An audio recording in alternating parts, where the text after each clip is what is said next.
Le parti n'a pas à se mêler des affaires, sinon c'est le communisme, lui dit-il. Arrête avec tes salades et ton communisme. On ne peut pas accepter que se développe la loi de la jungle dans notre pays. Tu sais au moins que si vous nationalisez les biens vacants, tu seras mis à la rue? Je le sais, ça me gêne pas. Ma parole, il est fou ce type, crie le truand à mon endroit. Que répondre à la raison?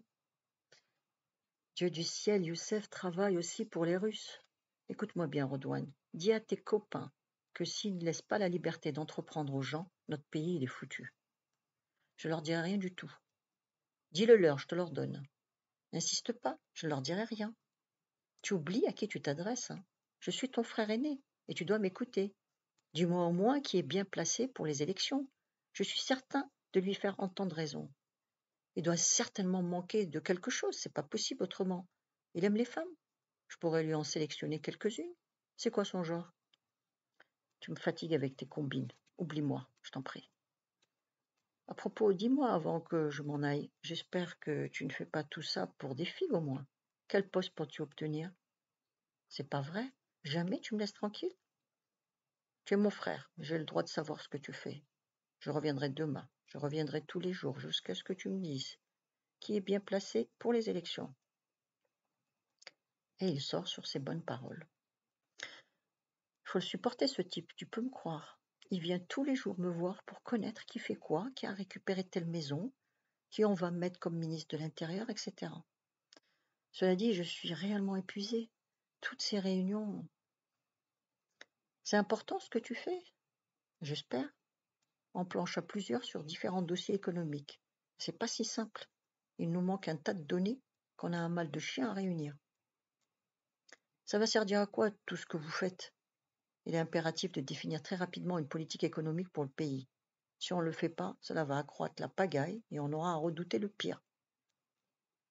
Comment peux-tu définir cette politique puisque tu ne sais pas qui sera le président? Quel que soit le président élu, il sera obligé de faire appel à nous. La priorité sera la même pour n'importe quel président. Il faut rétablir la production, approvisionner le marché, faire le point de la situation, remplacer tous les Européens qui occupaient les postes stratégiques. C'est pas le boulot qui va manquer ces derniers mois. Une heure après, une dizaine de personnes débarquent dans l'appartement de Redouane et tout le monde se met au travail. Le caporal Barazini pleure. Il est à la retraite. Il s'était juré de revoir les anciens du corps expéditionnaire avant de mourir. Il a réussi à en trouver quelques-uns, pas tous ceux qu'il aurait voulu. Certains sont morts. Il pensait souvent à Djilali et à moi. Il brûlait d'impatience de nous revoir. Et il m'a retrouvé à Marseille. Sa femme l'accompagne. Je me souviens parfaitement d'elle. Comment pourrais-je l'oublier? Elle avait remué ciel et terre pour retrouver Yvonne. Elle doit penser la même chose à mon sujet. Barazini me parle beaucoup de sa vie au Canada. Je ne sais comment exprimer ce qui défile dans ma tête. Je suis heureux de le voir. Je revois nos campagnes militaires en Italie, en France. Un plaisir indescriptible.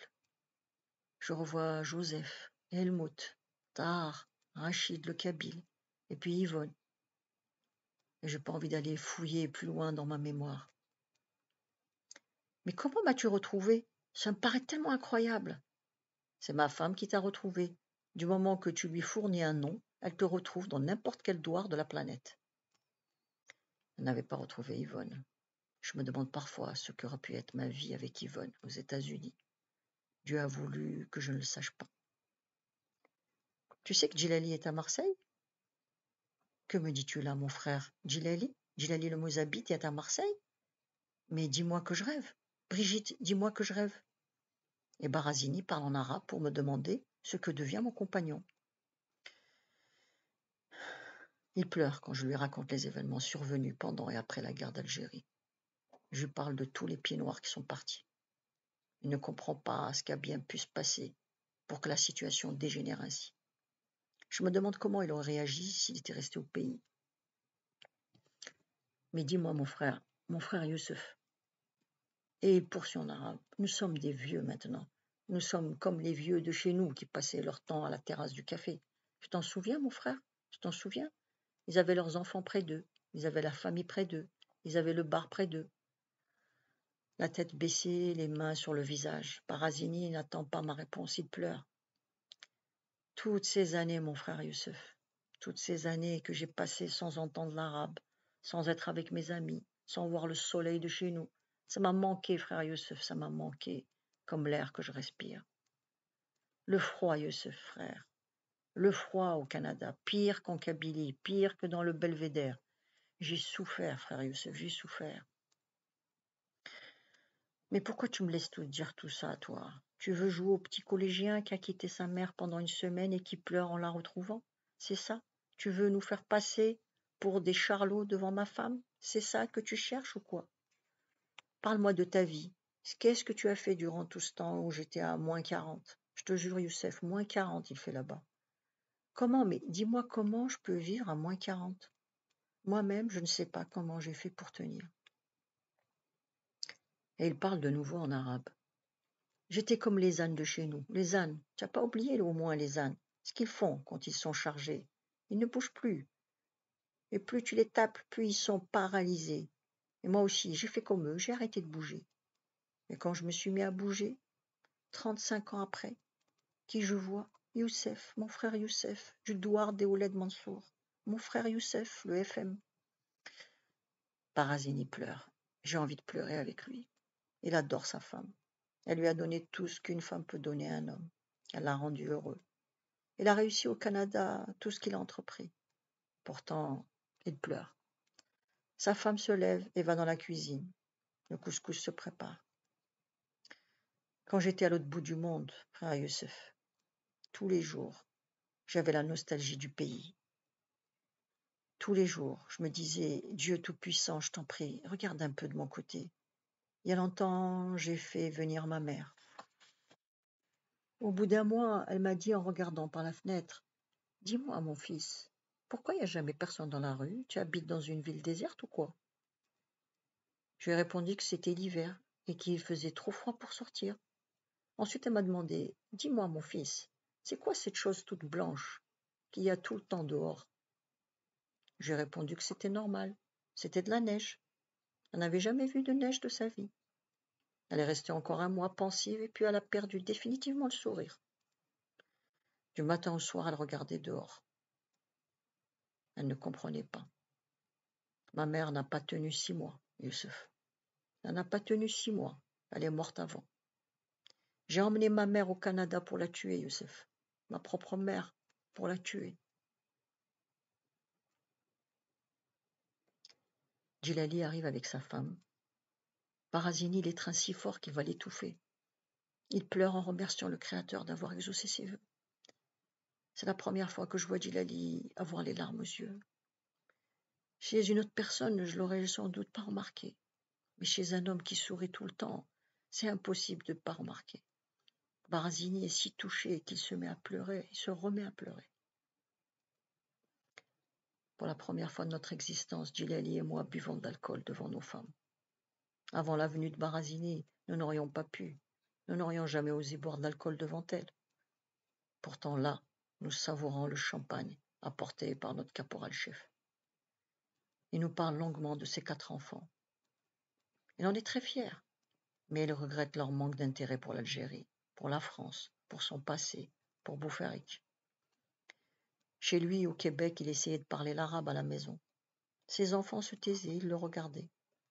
Ensuite, le pied noir de Boufarik, constatant qu'on l'observait comme un animal dressé qui fait son numéro de cirque, s'arrêtait, avec l'envie de pleurer. Et puis il avait voulu réagir. Il a obligé sa fille la plus jeune de ses enfants à apprendre la langue de son père. Il avait juré de ne pas lui payer ses études si elle ne voulait pas lui faire plaisir. Il paraît que là-bas au Canada, il faut payer très cher pour envoyer ses enfants à l'université. 2 ans après, le pied noir de Boufarik, le caporal-chef Barazini, qui dans sa carrière militaire n'avait jamais reculé devant l'ennemi, rendit les armes. Sa fille n'apprenait pas le même arabe que lui. Canadiens, mes frères, Canadiens. Mes enfants sont Canadiens. Vous le saviez? Si j'avais dit ça à mon père, Il m'aurait répondu, tu oses parler à ton père comme ça? Moi qui t'ai donné la vie, tu viens m'insulter? Et chez moi encore? J'aurais dit, non, papa, tu te trompes. Canadien, ça veut dire un habitant du Canada. Et il m'aurait répondu, tu veux m'apprendre la géographie ou quoi? Tu n'étais pas né que j'avais déjà tout visité, d'Oran jusqu'à Batna, en passant par Constantine, d'Alger jusqu'à Tamanrasset. Oui, j'ai fait tout ça. Je suis allé même chez les Chaouis des Aurès. Figure-toi que personne ne sait où ils habitent. Et toi, mon fils, tu veux m'apprendre la géographie? Dis-moi que le Canada est un nouveau modèle d'automobile. Je te dirai que c'est possible. Il en sort tous les jours. Dis-moi que le Canada est un petit village en France, mais qui n'existe pas sur la carte. Je te dirai que je ne connais pas tous les petits villages de la France qui ne sont pas sur la carte. Dis-moi que le Canada est une nouvelle marque de lessive. Je te dirai peut-être, mon fils, c'est pas moi qui fais la vaisselle.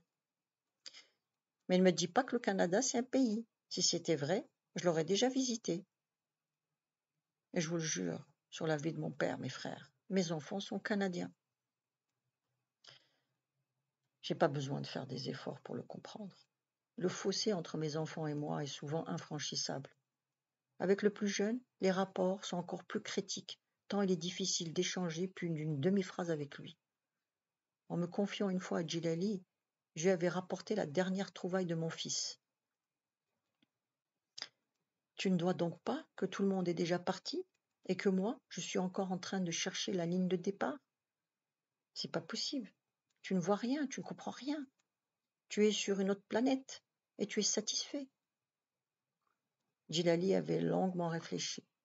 Puis il m'a répondu, il cherche la ligne de départ. Mais il ignore que nous ne savions pas qu'il fallait partir. Le caporal-chef Barazini a presque descendu à lui tout seul une bouteille de champagne. Le pied noir de Bouffari qui est ivre de nostalgie, ivre de bonheur.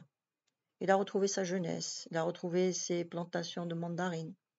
Il parle avec la couleur des oranges, avec le parfum du jasmin. Il évoque des mœurs bizarres en vigueur dans son pays d'adoption. Chez nous, si j'avais taxé les gens à chaque fois qu'ils souriaient, je vous jure, les frères, que je serais devenu plus riche que les Rothschild. Là-bas au Canada, si j'avais fait la même chose, plus personne ne me parlerait, car je serais un mendiant. Demandez à Brigitte si c'est pas ce que je vous dis, si c'est pas la vérité. Allez, demandez-le lui. Le sourire, ça va avec le soleil. Quand il y a du soleil, les gens sourient. Mais comme là-bas, ils ont dû se fâcher avec lui, le soleil ne vient jamais. Je ne sais pas ce qu'ils ont dû lui faire pour qu'il ne vienne jamais. Je vous jure, les frères, les gens là-bas, ils sont aussi froids que leur hiver. 15 degrés, c'est normal pour un hiver, les frères. Mais moins 40, c'est trop. C'est vraiment trop. Et il fait moins 40 là-bas.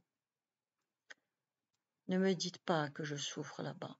Je vous traiterai de menteur. Je meurs. Vous voulez dire je meurs, les frères.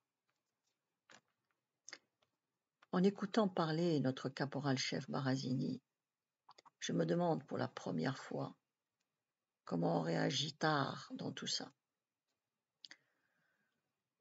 Je me demande comment a vécu mon frère tard, là-bas, en Russie.